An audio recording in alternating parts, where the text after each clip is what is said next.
Hindi tumigil ang mundo ng mga nasa NAIA Terminal 2 sa pagbabalik bansa ni Miss Universe 2011 third runner-up Shamsi Supsup pasado 6:30 kaninang umaga. Lulan siya ng Philippine Airlines Flight 103 galing Los Angeles, California. Paglabas pa lang ni Shamsi sa arrival area, di na magkamayaw ang mga taong gustong bumati sa kanya. Pero kahit pagod sa biyahe, hindi nawala ang ngiti sa labi ni Shamsi. Lalo pang natuwa ang dalaga sa mga bulaklak na ibinigay ng programang Unang Hirit at Binibining Pilipinas Charities Incorporated. I'm not here because of my own capabilities, my own self, pero I was here because you're all there for me. And of course, si God, siya talaga yung nagbigay sa akin kung nasan ako ngayon. And so I thank Him for that. And the next days will be hectic. I know there are a lot of plans for me. And so I'm taking this time to thank all of you, all the Filipinos out there for the support. And I'm just happy to be a Filipino. I'm proud to be Pinoy. Thank you! Bagamat para sa karamihan si Shamsi dapat ang itinanghal na Miss Universe, sabi ni Shamsi, dapat irespeto ang naging desisyon ng mga hurado. Chosen for a purpose, andun sila because they're good judges, and we have to respect kasi they were in the position to judge. And alam natin na in every competition there's gonna be someone who will win, who will lose, and it's a preference eh. Para kay Shamsi, hindi isang kompetisyon ang kanyang sinalihan sa Sao Paulo. Really, when I was there, I wasn't competing in a way na I just compete on stage. But when I'm not on stage, I'm just, kung ano ako, I'm just making friends, I'm just having fun. So I don't really think about that. Sa isang buwang pananatili sa Brazil para sa pageant, sub-sob sa training at rehearsal sa Shamsi, kaya naman hindi raw siya nakapamasyal doon. Hindi rin nakita ng media ang boyfriend niyang si Lloyd Lee sa airport. Inaasang maging abala si Shamsi sa mga susunod na araw. Ano pong pinakagusto mong gawin ngayon nandito ka na sa Pilipinas? After sa pressure ng competition? Matulog. Rida Reyes, Nakatutok, 24 Oras. Nakatakda pong mag-courtesy call kay Pangulong Noynoy Aquino si Miss Universe 2011 third runner-up Shamsi Supsup ngayong gabi. Kahit sikat ng beauty queen, hindi pa rin daw makapaniwala si Shamsi sa nakamit niyang karangalan sa Miss Universe pageant. Nakatutok si Katati Bayan.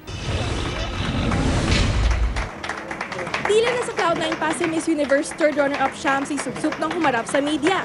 Hindi pa rin siya makapaniwalang isa siyang ganap na beauty queen at tinitingala ng marami. Bagong araw ang pageant, may isang fan na dumayo pa sa Brazil. And then during one of the rehearsals, may kumakaway sa akin. I didn't know who that person was. And then when I went there, makalala siya na. I was the one who called you in your hotel room. I came straight from Miami and he came alone just to support and watch me. Pagkatapos ng pageant, excited na si Shamsi na umuwi ng Pilipinas. Nakasakay na siya sa eroplanong patungong Miami nang i-announce daw ng pilotong may technical problems ang makina ng eroplano. Thankful naman sa Panginoon si Shamsi na nakauwi siyang ligtas. Bukas, magkakaroon siya ng motorcade sa Quezon City. Daraan ito sa kanyang alma mater, ang UP Diliman, bago magpunta sa Cainta, Rizal. Magtatapos ang motorcade sa Makati High School kung saan siya graduate bilang salutatorian. Katati Bayan, Nakatutok, 24 Oras. Dahil sa tagumpay ng mga Pinay sa mga beauty pageant, marami po sa mga kabataang Pilipina ang naengganyong sumali sa ganitong kompetisyon. Pero ano-ano nga ba ang dapat tandaan para maabot ang pangarap na ito? Nako, hindi po ganun kadali. Narito ang aking report. 1969 Miss Universe Gloria Diaz. 1973 Miss Universe Margie Moran.